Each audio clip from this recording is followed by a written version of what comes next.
नमस्कार। इस वक्त मेरी मौजूदगी जो है नवादा ज़िला के कौआकोल प्रखंड में है और इस वक्त मेरे साथ एक शख्स मौजूद है जो नीट जैसे बहुत बड़े एग्ज़ाम को क्रैक करने के बाद मेरे साथ बात करने के लिए कि उनका सफ़र कैसा रहा, इन सब सारी चीज़ों पे बात करने के लिए मेरे साथ है सतीश कुमार। उनसे जानेंगे कि आपने जो इंडिया का बहुत ही बड़ा एग्ज़ाम जिसे नीट कहते हैं, उस एग्ज़ाम को क्रैक किया और अभी क्या कर रहे हैं फिलहाल और उनका आगे क्या एम है, इन सब सारी चीज़ों पे बात करेंगे। तो सबसे पहले सतीश कुमार आपको बहुत-बहुत बधाई हो क्योंकि आपने बहुत बड़े एग्ज़ाम को क्रैक किया है। थैंक यू भाई। तो सबसे पहला मेरा सवाल है सतीश कुमार, आप ये बताइए कि नीट जैसे एग्ज़ाम को आपने क्रैक किया, तो नीट होता क्या है? सबसे पहले तो यही बोलेंगे कि नीट होता है नेशनल एलिजिबिलिटी एंट्रेंस टेस्ट। मतलब इसको हम लोग 10th के बाद प्रिपेयर करते हैं। 11-12 का सिलेबस होता है। इसमें फिजिक्स, केमिस्ट्री, बायो 3 सब्जेक्ट होते हैं और इसमें 720 नंबर का होता है। और तैयारी करने के बाद से तो मैं घर से तैयारी किया हूँ, सेल्फ स्टडी। सब्सक्रिप्शन लिया था फिजिक्स वाला का और उसी से पढ़ा। और बात ये है कि तैयारी कुछ भी तैयारी करने के लिए आपको मेहनत करना पड़ेगा, आपको अपना प्लानिंग करना पड़ेगा और तभी उसमें सक्सेसफुल होइएगा। सतीश, आप हमें ये बताइए कि आपने कहा कि मतलब हम अपनी जो एंट्रेंस एग्ज़ाम जो निकाले नीट का, उसकी पढ़ाई जो है घर पे रह कर के की है। लेकिन बहुत से लोग होते हैं कि पटना जाते हैं, कोटा जाते हैं, लेकिन आपने घर पे रह कर के ही पढ़ाई किया। तो आपका ये मतलब रूटीन क्या था? किस तरह से आप पढ़ाई करते थे? सबसे पहले तो यही कहेंगे कि घर पे तैयारी करो या कहीं बाहर जाकर करो, कोई फ़र्क नहीं पड़ता है, क्योंकि आप पढ़ना उसी को होता है जो तैयारी कर रहा है। लाइक बहुत सारे लोग कोटा जाते हैं तो वहाँ पे वो बिज़नेस होता है कोचिंग क्लासेस वाले का। इससे कोई फ़र्क नहीं पड़ता कि आप कहाँ से पढ़ें। और रही बात तैयारी करने की, तो 3 सब्जेक्ट होते थे, तीनों सब्जेक्ट पे प्रॉपर टाइम देना होता था। लाइक अगर पर डे अगर 6 घंटा भी पढ़ता हूँ तो 2-2 आवर पर सब्जेक्ट पे। और उसमें आपको देखना है कि आपको हार्ड कौन लग रहा है, आपको ईज़ी कौन लग रहा है। लाइक किसी-किसी को फिजिक्स हार्ड लगता है, तो उस पे आप ज़्यादा टाइम दीजिए 3 घंटा।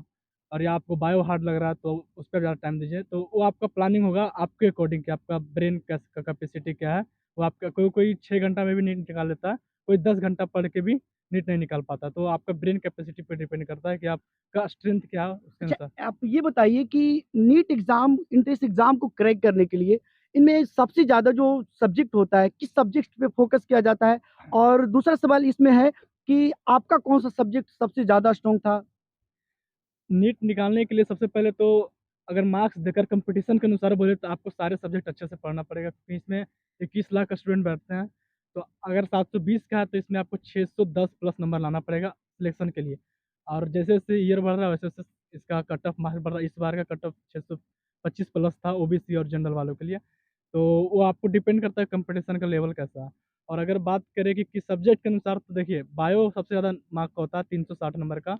तो अगर बायो आपका अच्छा है तो इसका मतलब ये है कि आपका सिलेक्शन तो हो ही जाएगा, लेकिन रैंक सुधारने के लिए आपको फिजिक्स और केमिस्ट्री दोनों को स्ट्रॉन्ग करना पड़ेगा।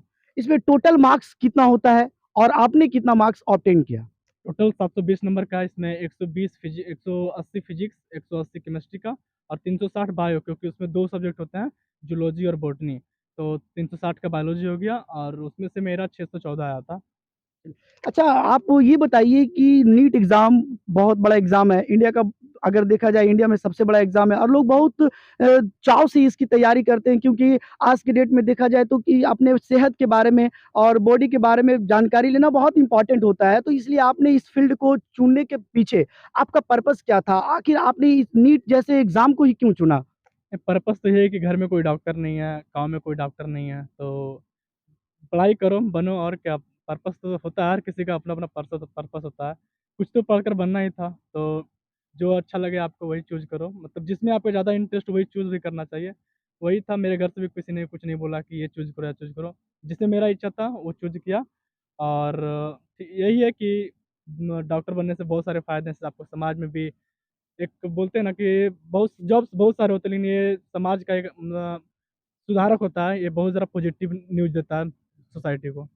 अच्छा, आप ये बताइए कि जब नीट एग्ज़ाम आपने पास किया, तो सबसे पहले जो होता है एक्साइटमेंट होता है और जब एक्साइटमेंट होता है तो सबसे पहले जो होता है कॉल पे, व्हाट्सएप पे मैसेज आता है या तो फिर आपके जो सबसे जो करीब होते हैं, तो सबसे पहले जब रिज़ल्ट हुआ आपका तो आपने किसको इन्फॉर्म किया?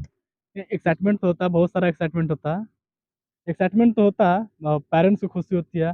जब रिजल्ट आया था तो मैं घर पे था, क्योंकि लॉकडाउन था उस टाइम, तो घर पे था तो मम्मी पापा को ही बताएं। लेकिन जब काउंसलिंग की कॉलेज हमें मिल गया, रिजल्ट आने के बाद काउंसलिंग का प्रोसेस होता है, 2 महीने का वेट करना पड़ता है। तो काउंसलिंग में जब कॉलेज मिला तो सबसे पहले हम सर को बताए थे, एक टीचर थे नवादा के हैं, उन्हीं को बताए थे, फिर मम्मी पापा को इन्फॉर्म किए थे। तो सबको खुशी हुई, सबको खुशी होना भी चाहिए।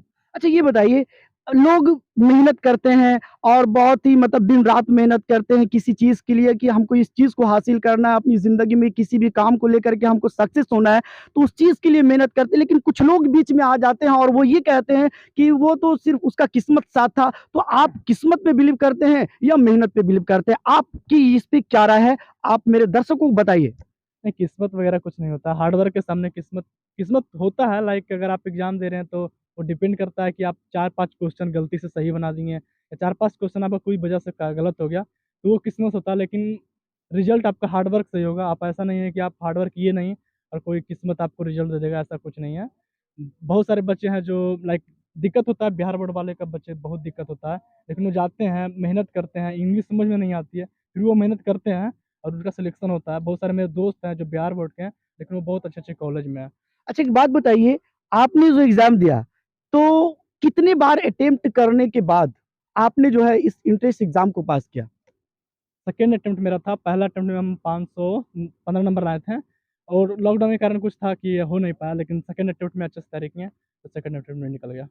आपका अच्छा एक दूसरा सवाल कि आपका लैंग्वेज क्या था? इंग्लिश लैंग्वेज या हिंदी लैंग्वेज? आप बात करें नीट के एग्ज़ाम का, तो 2016 से पहले अगर देखा जाए तो उस वक़्त 2 ही लैंग्वेज था, हिंदी और इंग्लिश। लेकिन अब जो है बहुत सारे जिस तरह से लोग अगर चाहे कि हम मलयालम में दें, असमी में दें, मतलब जिस तरह जहाँ के लोग हैं, उस तरह से लैंग्वेज में वो अपना एग्ज़ाम एंट्रेंस एग्ज़ाम देना चाहे तो संभव है। लेकिन आपका कौन-सा लैंग्वेज था? आप किस लैंग्वेज में एंट्रेंस एग्ज़ाम का प्रिपरेशन किए और फिर उसको अटेम्प्ट करके मतलब क्रैक किए?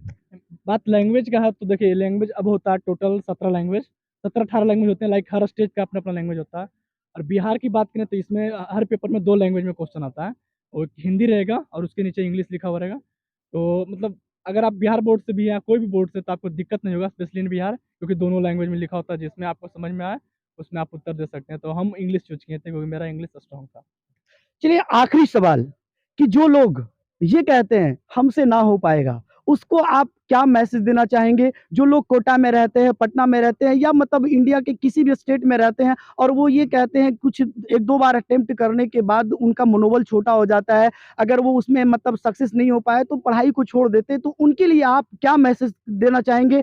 आपने जो अपने लाइफ में एक्सपीरियंस किया, आपने जो स्ट्रगल किया और स्ट्रगल करने के बाद आपको जो सफलता मिली है, उसके बाद वैसे लोग जो हिम्मत हार गए, अपनी जो है मतलब वो सोचे कि अब ना हो पाएगा, तो उनको आप क्या मैसेज देना चाहेंगे? देखिए, जो भी तैयारी कर रहे हैं, जैसे बहुत सारा कारण होता है नहीं होने का, लाइक बहुत सारा वजह देते हैं कि फाइनेंशियल बैकग्राउंड नहीं है, फैमिली सपोर्ट नहीं है, या फिर हम कहीं बाहर नहीं जा पा रहे हैं पढ़ने के लिए, तो उसको यही कहेंगे कि हार्ड वर्क है तो सब कुछ हो जाएगा। हार्ड वर्क के बिना कुछ नहीं होगा, आप कहीं भी पढ़ लें। बहुत सारे लोग होते हैं जो बहुत बाहर पढ़ते हैं, बहुत पैसे लग खर्च करके पढ़ते हैं, लेकिन नहीं होता है। तो उसका एक ही चीज़ है, हार्ड वर्क अच्छा होना चाहिए, प्लानिंग सही होना चाहिए, ऑब्वियसली आपका रिजल्ट हो जाएगा।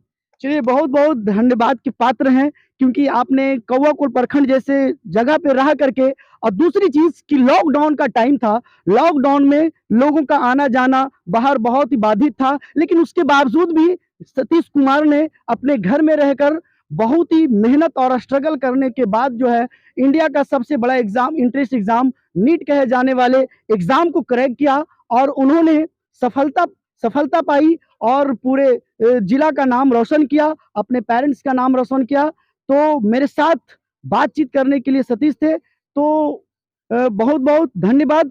आप देख रहे थे एसी न्यूज़ 20 मेरा नाम शाहिद है। जब तक के लिए जय हिंद, धन्यवाद।